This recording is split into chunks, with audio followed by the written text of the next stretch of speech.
Hello everyone, स्वागत है आपका मेरे न्यू वीडियो में। इससे पहले हमने पढ़ा था कि किस टाइप के न्यूट्रिशन होते हैं, और हम पढ़ेंगे कि न्यूट्रिशन के अब स्टेप्स क्या है। अगर इससे पहले वाले समझने हैं तो मैं आई बटन पे वीडियो दे दूँगा, आप जाकर पहले वो देख लीजिएगा, उसके बाद यही समझ में आएगा। कोई फ़ायदा नहीं है ना समझ में आए तो। सबसे पहले दे रहा है कि स्टेप्स ऑफ न्यूट्रिशन।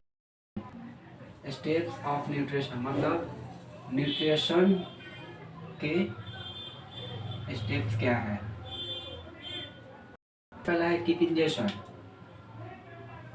इंजेशन का मतलब क्या है? इंजेशन में सबसे पहला न्यूट्रिशन आता है इंजेशन, दूसरे नंबर पे आता है डाइजेशन, तीन नंबर पे आता है अब्जॉर्प्शन, और चौथे नंबर पे आता है एसिमिलेशन, और पांचवें नंबर पर इजेशन। ऐसा नहीं कि मैं इधर उधर और उधर का इधर लिख दूँ, ऐसा नहीं होता है। अगर ये एक नंबर का चीज़ अगर तीन नंबर पे आ जाएगा तो ये गलत हो जाएगा। ये स्टेप बाय स्टेप है, ये लाइन बाय लाइन है। अगर इधर से उधर हुआ ये गलत हो जाता है। सबसे पहले हम न्यूट्रिशन को जब हम लेते हैं तो सबसे पहले क्या होता है, न्यूट्रिशन का पहला स्टेप क्या होता है? तो सबसे पहले होता है इंजेशन। इंजेशन क्या होता है पहले ये समझेंगे। The organism ingest food by the help of mouth।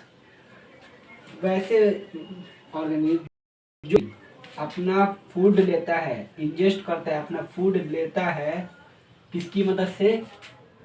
Mouth की मदद से। जब अपना फूड लेता है, अपने मुंह से अपना अगर फूड लेता है तो उसे हम इंजेशन कहते हैं। यही है प्रोसेस। सबसे पहले इंजेशन इसी को कहते हैं, एकदम सिंपल सा है। जब कोई ऑर्गेनिज्म अपना भोजन अपने मुंह से लेता है तो उसे हम इंजेशन कहते हैं। दो नंबर पे आता है मुंह से भोजन लेने के बाद जब वह स्टमक में जाता है, इंटेस्टाइन में जाता है, तो दूसरा नंबर काम क्या करता है? वो डाइजेस्ट करता है। दो नंबर पे आता है वो डाइजेशन। ये है डाइजेशन। डाइजेशन में क्या आता है? इंजाइम्स होते हैं। जब खाना खा लेते हैं तो हमारे पेट में से इंजाइम्स रिलीज होते हैं। किस लिए रिलीज होते हैं? ब्रेक करने के लिए। ब्रेक का मतलब तोड़ना, खाना को तोड़ने के लिए। जब बॉडी में अपने पेट में जब भोजन चला जाता है तो वो उसमें जब भोजन जाने के बाद वो क्या करता है?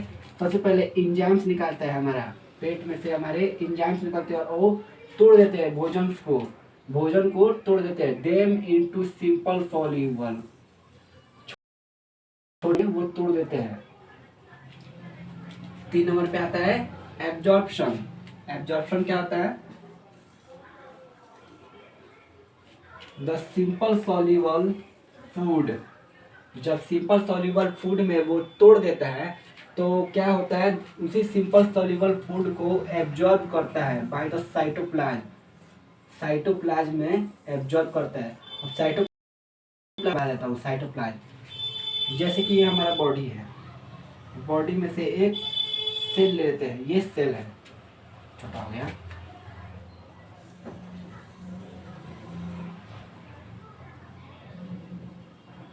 ये सेल है। अब सेल के अंदर एक होता है न्यूक्लियस। ये न्यूक्लियस हो गया, ये हो गया न्यूक्लियस। न्यूक्लियस और ये जो है ये मेम्ब्रेन है, सेल मेम्ब्रेन।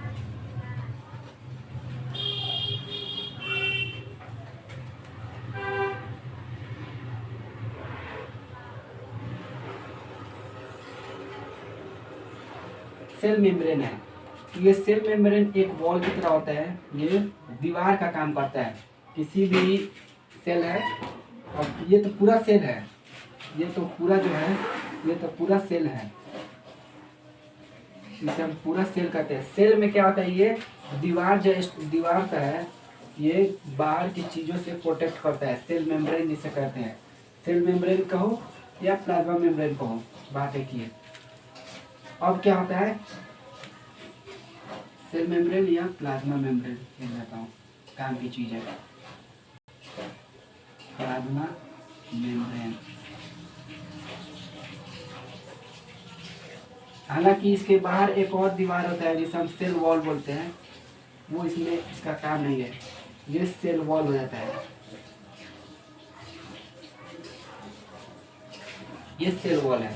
तो हमें काम इससे सेल मेम्ब्रेन से है। अब सेल मेम्ब्रेन और न्यूक्लियस के बीच में ये जितने भी सारे स्पेस है, ये स्पेस है, ये खाली सा स्पेस है, इसमें एक लिक्विड टाइप स्ट्रक्चर होता है, लिक्विड सब भरा होता है इसमें, इस सब में लिक्विड सा होता है, जेली लाइक स्ट्रक्चर होता है।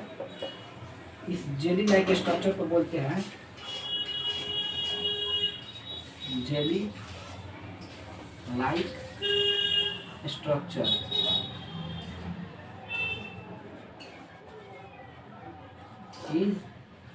इसे हम साइटोप्लाज्म कहते हैं, साइटोप्लाज्म, यही है साइटोप्लाज्म। ये जितना है ये सब ये पानी की तरह होता है, जेली की तरह होता है, लिक्विड टाइप का, इसी को हम साइटोप्लाज्म बोलते हैं। ये सेल है और ये न्यूक्लियस है। न्यूक्लियस और सेल मेम्ब्रेन के बीच में जितने भी ये सारे लिक्विड टाइप के हैं, ये सब के सब साइटोप्लाज्म है। अब कहना यही चाहता है जितने भी सिंपल सॉल्युबल फूड उसने बनाए थे वो साइटोप्लाज्म में जाके एब्जॉर्ब हो जाते हैं, सेल में जाता है जब फूड, ये सिंपल सॉल्युबल फूड, तो जाके इसमें एब्जॉर्ब हो जाता है, यही बोल रहा है। और absorb cytoplasm cell from food vacuole, food vacuole इसी में एक होता है फूड वैक्यूल, जिसे इसमें वैक्यूल टाइप का होता है।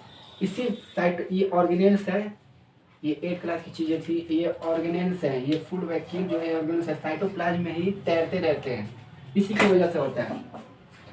अब आता है एसिमिलेशन। एसिमिलेशन क्या होता है ये देखेंगे। एसिमिलेशन चौथे नंबर पे है, cell obtain energy from the absorb food through respiration. सबसे आसान, सबसे काम की चीज़ है, मैं इधर बता दूँगा। ये सेल हो गया। अब सेल में ये सेल में जब जो सिंपल सॉल्युबल जो मॉलिक्यूल्स थे, ये मॉलिक्यूल्स सिंपल सॉल्युबल फूड या मॉलिक्यूल्स जब इसमें एब्जॉर्ब हो जाते हैं, अब एब्जॉर्ब होने के बाद इसमें से बन के निकलते हैं, ऐसे एनर्जी बन के निकल जाते हैं। ये सब एनर्जी बन के, वो कहना ये चाहता है कि जब सेल अपना एनर्जी निकालता है किसमें से, एब्जॉर्ब फूड में से, ये सारे जो है सब के सब एब्जॉर्ब हो गए। अब इसमें अब एब्जॉर्ब होने के बाद इसमें से एनर्जी निकलेगा। एनर्जी कहाँ से निकलती है, सेल मेम्ब्रेन से निकल जाता है।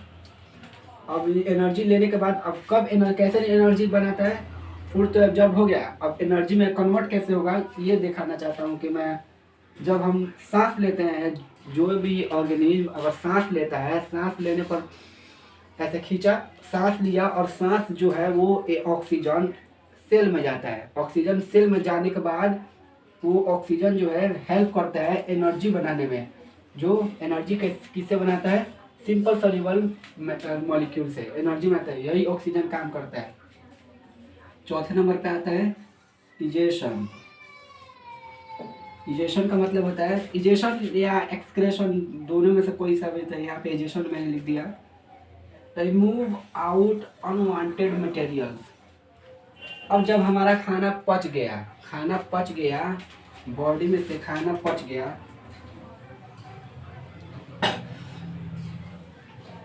तो वेस्ट मटेरियल निकलता है। वेस्ट,